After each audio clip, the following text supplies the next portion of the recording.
This is just a short, rough video of the equipment at church and my cameras and just stuff like that. I'll talk through it as it's going. So, Awesome. Awesome. Awesome. Well, I got the recording going, so we're good. We're okay. sharing your wisdom. Okay. Can everyone see that? Yes, sir. Okay. This is my desk. Forgive the cables. I still haven't cleaned everything up. You notice I use my computer from the back, so I don't need to turn it around. That is our sound system coming from the soundboard, and that is my switch for my or PoE IP cameras. That is something we use for the TVs right there. They're all run to SDI, and that's just a little board that I made up to hold the stuff so it wouldn't be sliding all over the table. And of course, got to have the Bible with it. But that's my vMix setup, keyboard, the famous Dr. Pepper, and then I walk out of that little room and turn right into the sanctuary. And the first place I go is this camera he said he loaned it to us, but I'm considering it donated. It's a security camera. So it's a high end security camera. And so I'm using it as one of my IP cameras. This is a temporary hold with tape and all. I use gaff tape so it doesn't stick too bad. Uh, to mount up there, I haven't got a mount for it yet. But then that was another IP camera. And then I don't even know if you can see it here, but this is just the way it looks. That is one of my IP cameras up in the window on a mic stand, and got it, of course, turned and focused to where I want it to go.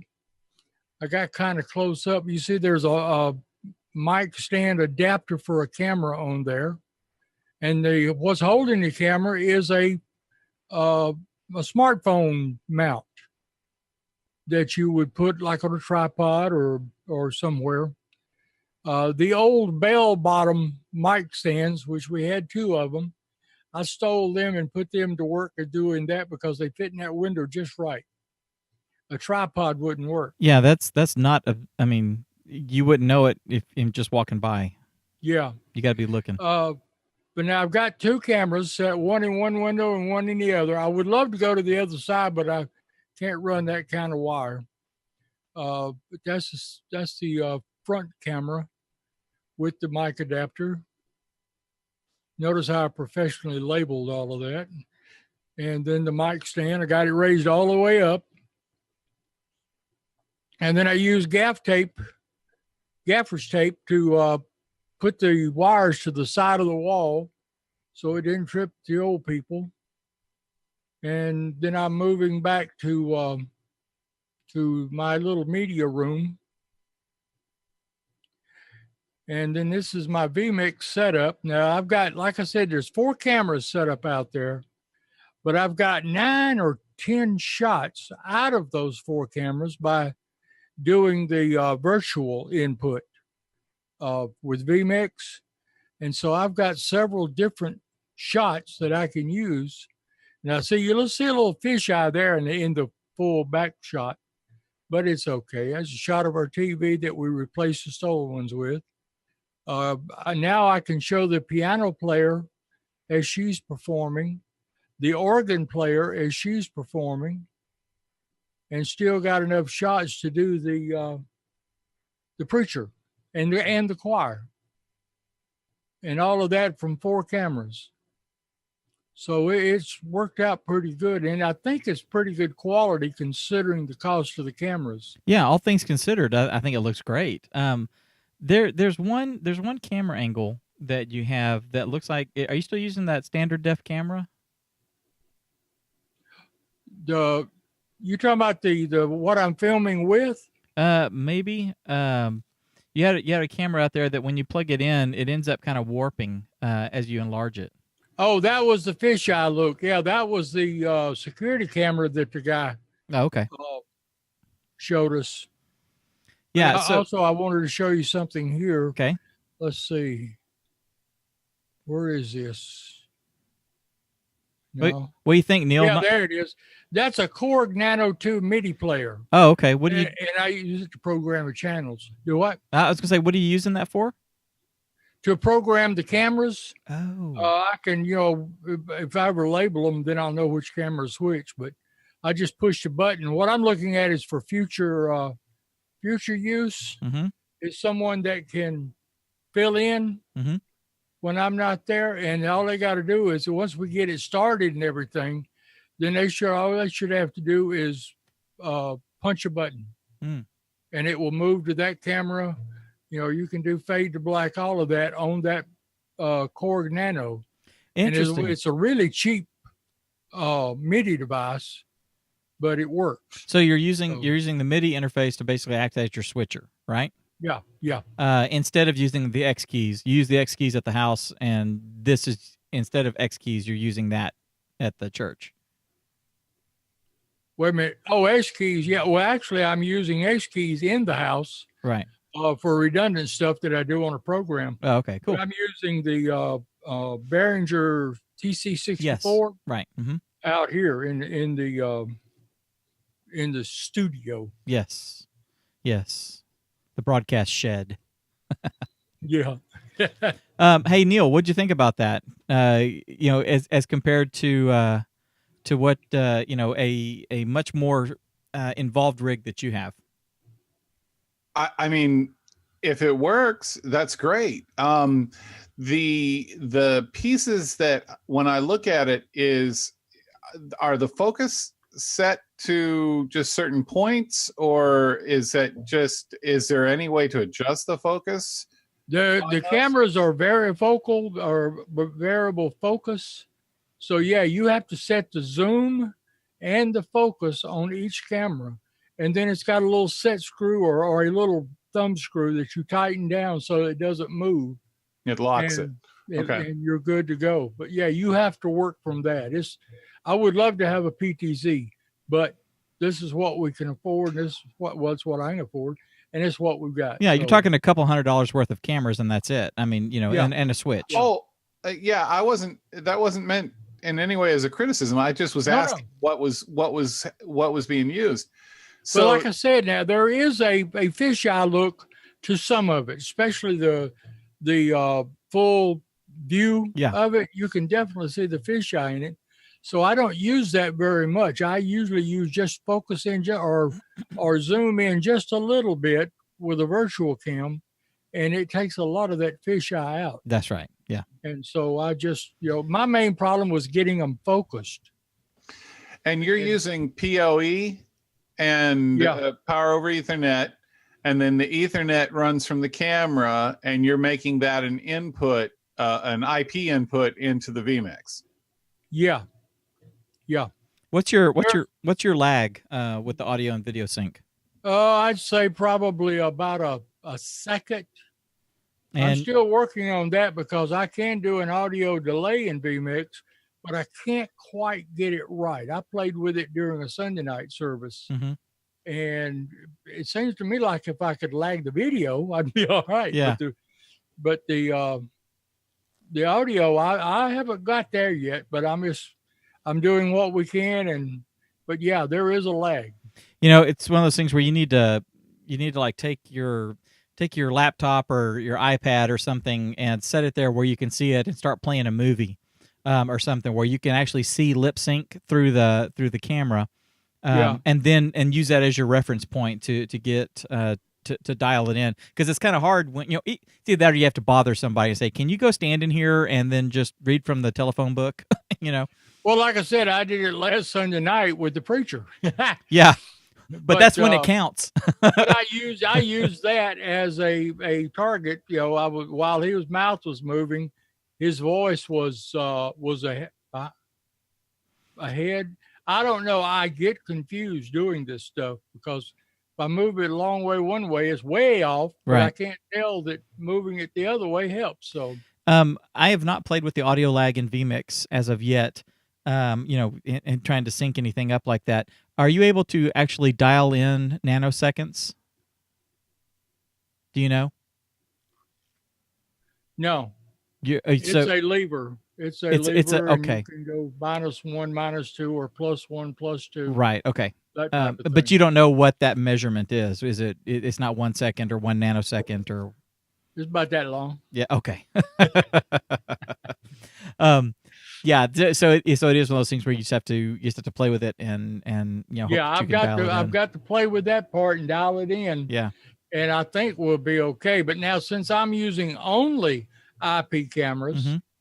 then my lag, if I fix one camera, I've got them all Right. fixed. That's exactly right. I'm not the original camcorder that we used as our recorder. I moved it back to the sound desk, and I've got it set up so that if I'm not there and the sound guy wants to record something, yeah, he can just record it on that camera. Gotcha. Okay, good. Very cool. So we're sort of a backup type thing for that. But yeah. Well, I want to commend you on your bootstrapping, and that is something that, I mean, you're a Southern engineer and you Southern engineered it. Southern engineering a live stream is brilliant. No, I'm cheap. Yeah. Well, you're also my elder, so I wanted to be respectful. But okay, I'm old and cheap. There you go. But I love that you did that. I love that you figured out a way to do it. And one of the things that I like about vMix, and I use this on our TV show, is setting up the virtual set that you can do, and just basically making one camera as your source for the virtual set. You then have 4 positions that you can manually zoom, and then you can adjust that time. So with this very inexpensive setup, and you know how it is, that you can only digitally zoom so much before it starts looking kind of cruddy. But if you play within that thing and set up like a 40-second delay or a 40-second zoom, then as you're on that one shot of the pastor, you can like digitally zoom by another half or so. Over a course of 40 seconds, you're getting a nice steady push into it, and it eases in and it eases out when it does it. It's all built into it, and it's like a dolly move, with someone with a dolly on a track right there in the studio. It's brilliant. I love doing that. I use that when we have guests on our Tuesday show. The first half hour of the show is live music. So we have a local musician come in, and I set up, I'm only using 2 cameras, 2 Vixia cameras, and then I have a webcam that's kind of like the eagle eye shot. It's just sort of shooting the space, because that's always a great behind-the-scenes shot. And then I have another webcam on me when the host and I are talking. And so between just the 2 cameras that are on the guest, like a wide shot and then like a medium shot on them, I set up, and I will take that wide shot and I will do a virtual set or virtual piece over, by where that person is. And then I'll do one laterally over to like a painting or something. And I will go to that painting, and I'll have a medium shot of that person as they're playing. And then I will do like a 45-second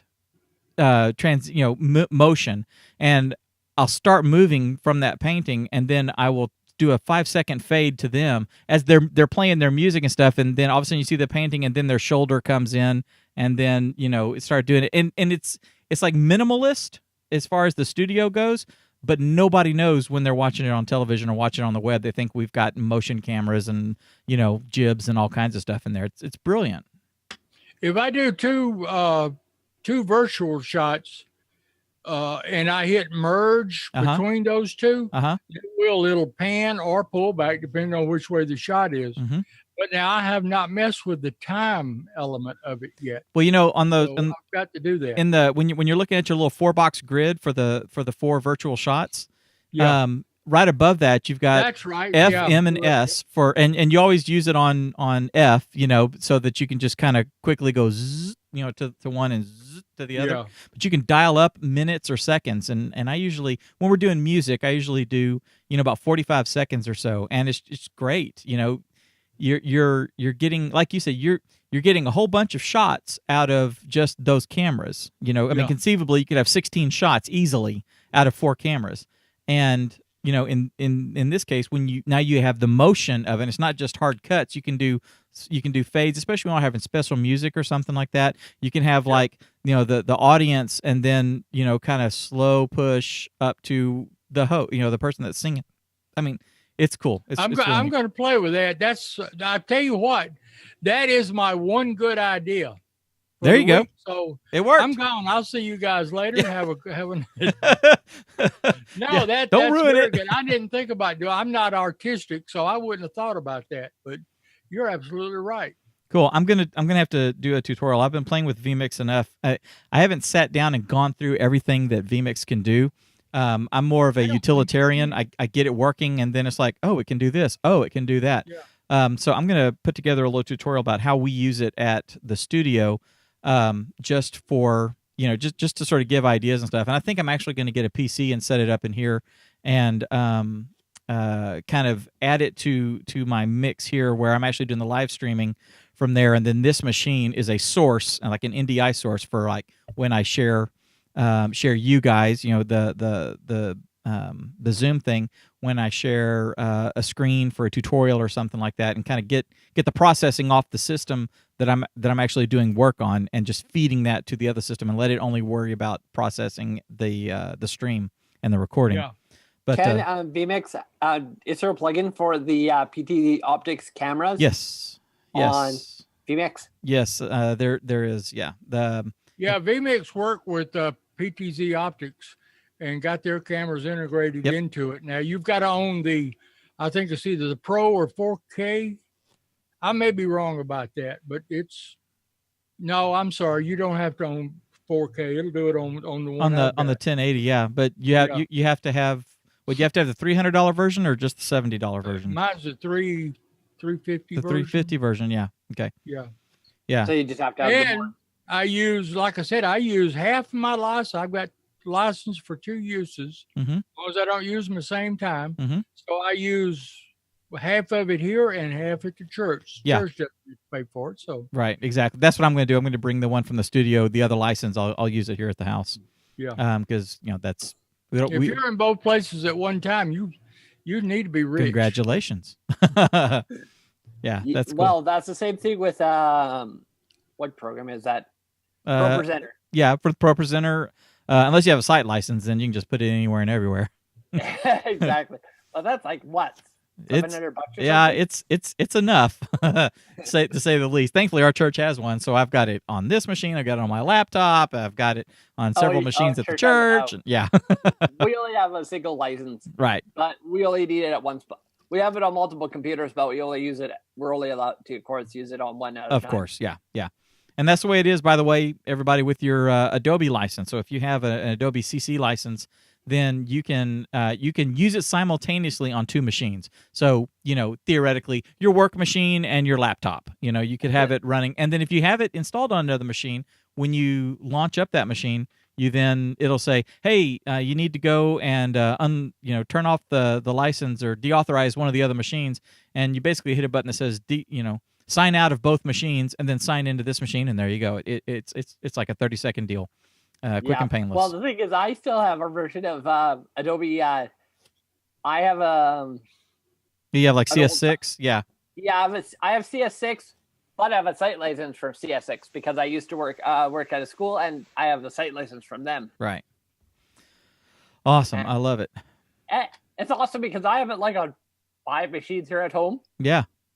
PC and Mac, so it's awesome. Yeah, and when you're playing with After Effects, you can set up a render farm and have a whole bunch of machines basically crunching on frames.